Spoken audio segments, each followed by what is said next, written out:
But do you guys think there should be like tyre war in F1? Do you think Michelin and Pirelli should get it? Yeah, definitely. I don't think it. There should be a tyre war, but you can't really push the tyres anymore because you're too busy looking at fuel. That's the thing that flummoxes me about. No, but the thing is that everyone makes it out to be something that's constantly and always on the limit, but it isn't. Yeah, I mean, like they massively misjudged this 100 kilograms thing. It doesn't make any sense.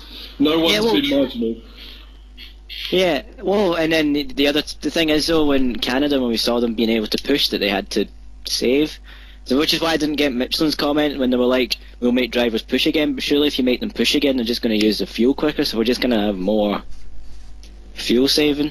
But they can so easily, like, they can just change stuff. It is like you can put more in. Surely, I don't see how hard could it be, surely, to maybe up the size of the fuel tank to maybe 120 litres or kilograms, rather. It can't be that hard. Plus, like, the main thing is that the teams previously funded the tyre war, but the teams don't benefit from it, so the manufacturers should, surely. Yeah. I think what they need to do with tyres is do what they do in MotoGP, where they bring 3 compounds and they let the manufacturer teams use, like, say they bring the hard, medium and soft. The manufacturer teams use hard and medium the whole weekend, and the customer teams can use medium soft. There aren't enough manufacturer teams though. Well, you look at the same Well, Mercedes. actually, I mean, up the front. Well, because in qualifying at least it would mix up the grid, so that would lead for races to be a bit more interesting. Certainly in the works in earliest. MotoGP for sure. Yeah, we'll look at Suzuki in Catalonia. Yeah, exactly. So, well, admittedly they went backwards, right? Yeah, when are they actually kind of going to beef up their engine, by the way? Well, the thing is, they're adding power in gradually, because if you've seen with Honda that you add too much power, they can completely screw up the bike, and Suzuki have got such an amazing chassis. But they're getting there. The seamless gearbox is still to be introduced.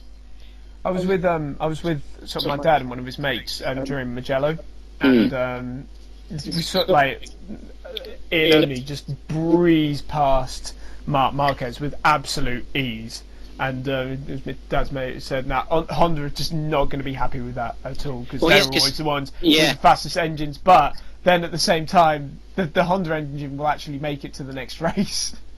Yeah. See, I think that F1 could learn a hell of a lot from Superbikes used to be. Do you remember that race at Imola with Bayliss and who is it? Texan.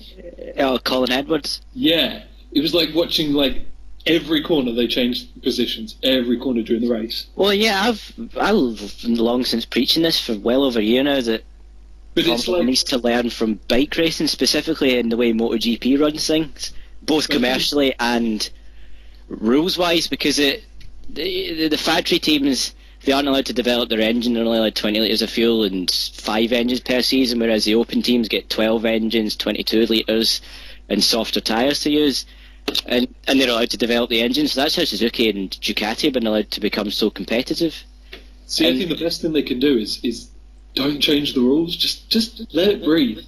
Like, no, that's the thing, because they keep bringing in these massive rule changes like every 3 or 4 years, and it just completely upsets the balance. I mean, how long is this set of regulations going to last for? 2014, 15 and 16? 3 years? Yeah. Remember how stable the regulations were between 2009 and, say, 2011?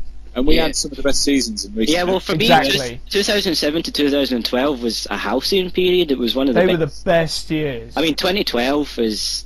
I look back at 2012 and just get a big smile every time. I do. I can't get enough of just videos on YouTube of 2012 action. I'll sometimes sit nights on the BBC website and just watch the highlights from those races. No, yeah. I do the same. Just watch Button win in Australia, and then you had the mad race in Malaysia, and Rosberg in China, and Vettel in Maldonado in Spain. Yeah. See, I think it would cure more than just the racing as well. Like, obviously F1's always trying to appeal to the fans that are already there, but they're also trying to get new people in. The new people are put off because the rules change too much, and the people who are watching hate every week the commentators going, of course you have to use 2 compounds in a race weekend. Yeah.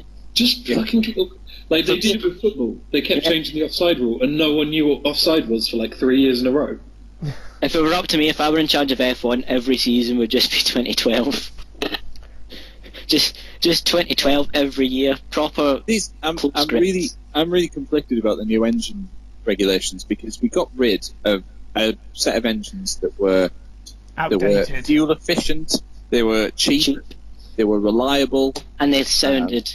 And obviously they appealed to the sound, but then again there were proverbial dinosaurs to, let's say, look at Le Mans WEC cars. Yeah, but now the engine's becoming too centric to the sport.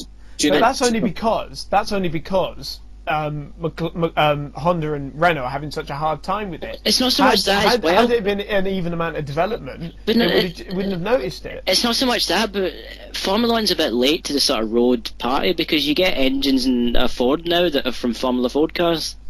They shouldn't be trying to sort of impact the road. The hybrid tech should be used to actually make the cars quicker. Yeah, they should. What I would find more impressive is if, because Formula One's all been about innovation, so instead of, because the whole hybrid turbo thing has been in Le Mans or World Endurance for years now, so what they should do is go back to like the V8s and try and make them more fuel efficient, more, you know, with hybrid technology, and try and make them relevant again. Well, just chuck the internal combustion engine out we've got at the moment and just stick in the old V8. Yeah. That's what they should have done. You gotta keep it because. It was a great sounding and powerful engine. It was amazing, but then it's not relevant anymore. It's like, so all the G7 have said they're going to get rid of fossil fuels by the end of the decade, and we're already 15 years into it.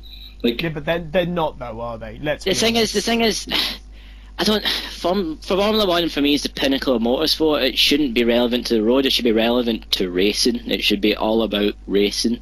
But I think they're like an old V, like going back to the old ones. They're going back. Like these engines are better. They could do cheaper things. Like, do you remember 2001? Sauber had that amazing nose cone and front wing, and no one else could take them on. They suddenly went from being like a back runner to the front. Like, just open up the aero regulations and let people take their time. People always catch up.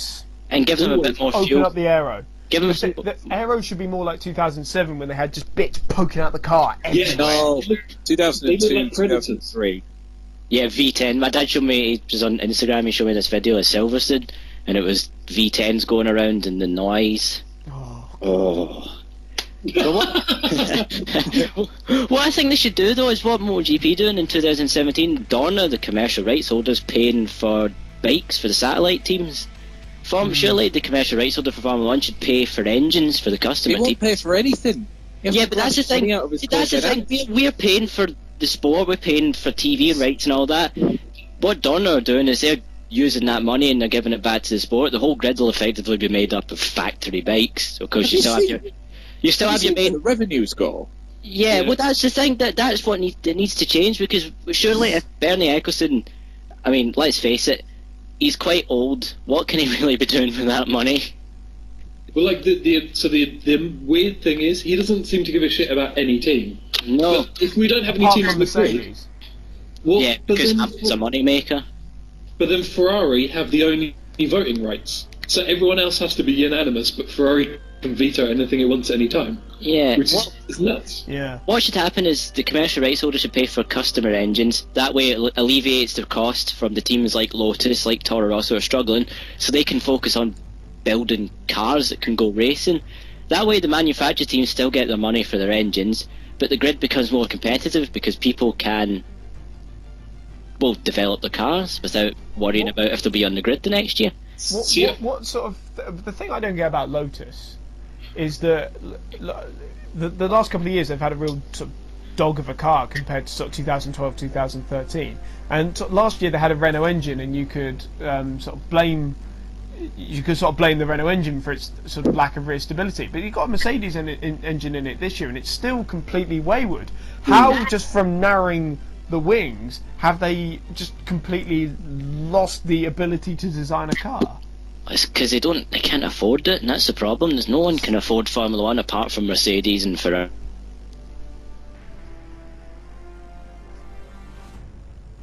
He was there and then left to go to Ferrari? Because Lotus spent a load of money on getting all the young engineers in, and then they all left. All of them. Yeah. But like one thing for you guys that I think would be an idea, and I'd like to hear what you say. Also, I've just realised I've gone for the only 80s car here. This is going to be a walkover. That's sniffy. Yeah, so like at the moment, only the top 10 teams get travel budget for the next year. So why not reverse that? So the team that wins the championship gets the most money, and they're obviously going to get the most TV money. But why doesn't the team at the back get the most travel money to help them out next year? Yeah. And then they can reapportion that for development and other stuff. Yeah, exactly. It all goes back to, again, the commercial rights holder needs to divvy up the money properly. Sorry, Chris. Sorry, mate. Oh, look at that, a Mercedes running away at the front. When have we seen that? Don't celebrate. Wait, what happened to you? Is this got DRS? Oh my Yeah. god, it's got DRS!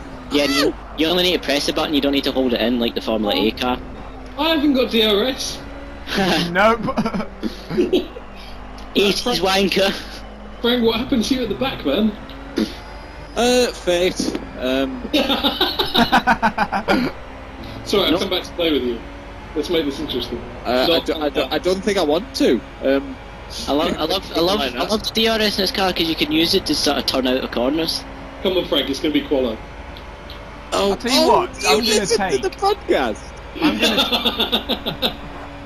Do you? Oh no! I've spun off into the gravel. It's Oh gone. god! Over the kids. Get in. I'm having this. I'll tell you what, I'm going to take that conversation we just had and put it just as a YouTube video and call it Conversations About Motorsport. Definitely. I'm going to use that. I was going to say to you, does that class as a podcast now? Have I like? I was going to say we sounded quite intelligent there. We must let people know. Yeah. Well, I'll tell you what, The world it must kind of makes know. up for it, but we'd still like to have you on the podcast proper. Yeah, we've even made it more friendly for you because we do a separate one for bikes now, so you don't actually need to be there. Yeah, Oh, we've actually that split it into... is Hey, have you not been so- listening to them? Yes. Our bike ones have been fantastic. Bastard. I don't listen to the bike ones, obviously. You're a shameful human being and you should be disgusted with yourself. Oh God, you are so judgmental. It's our bike He's car. got It's You love racing, but you hate MotoGP. It just doesn't add up. And MotoGP is the best racing on the planet right now. Frank's just destroyed me. Oh, so let's face it, Frank, it's our MotoGP coverage that's carrying this website forward. He's got a point. By the way, if I thought I was going to be on a podcast, I'd have put on a much better voice for it. What, a more southern one? I was thinking maybe a Partridge voice, or maybe like an old-time BBC presenter, like a "This is the BBC" kind of thing. Oh, I'd love to. Like the people who used to present Top, and you cannot use DRS through Woodcut, you just fucking slide. It's so scary. Or I could do my Theme Park World impression. The thing is, there's only sort of two voices on television, and that's either southern, like a nice, sort of clean, crisp southern accent, or a subtle Scottish one. Yeah, apparently the West of Scotland accent's the most ideal for television, I was told, so I've grown up in the right part of the world. David Coulthard. I think you're forgetting one of the most influential accents of the last few years. Frank's one. D19 and Jade has just eaten peas. Hey, whoa. Hang on. You forget yourself, Tom. I am not a Geordie. Oh, remember that podcast we had and we were in we got put into like a random call with some Geordies talking Yeah, about Skype broke that night. You got Fable 3. That's Just thought about some random computer bollocks. Like, oh.